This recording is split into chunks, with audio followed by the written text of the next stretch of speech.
नमस्कार, ज्योतिष किचन मध्ये तुमच्या सगळ्यांचं स्वागत आहे। आज आपण बघणार आहोत साठवणीची कच्ची कैरी।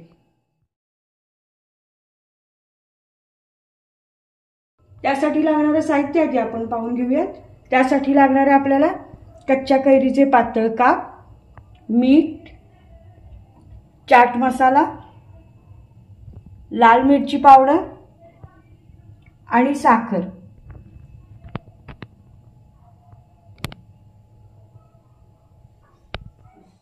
आता आपण कृतीला सुरुवात करूया।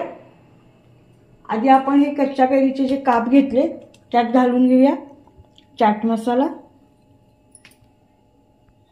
त्यानंतर आपल्याला घालायचं चवीनुसार मीठ। त्यानंतर आपल्याला घालायची लाल मिरची पावडर 1 ते 1.5 चमचा।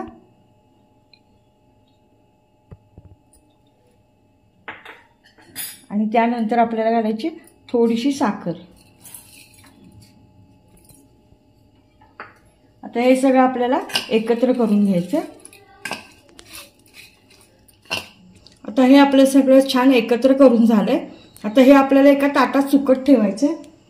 त्यासाठी मी एक ताट घेतले। तर यात आपल्याला हे काप असे वेगवेगळे सुकट ठेवायचे। तर हे सगळे आपण ह्या ताटात पसरवून घेऊयात।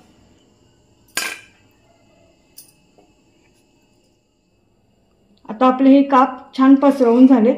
हे काप आपल्याला असे वेगवेगळेच पसरवायचे। जर तुम्ही एकत्र करून हे ठेवले तर त्याला पाणी सुटेल। आता हे काप आपल्याला 2 दिवस असेच उन्हात सुकत ठेवायचे।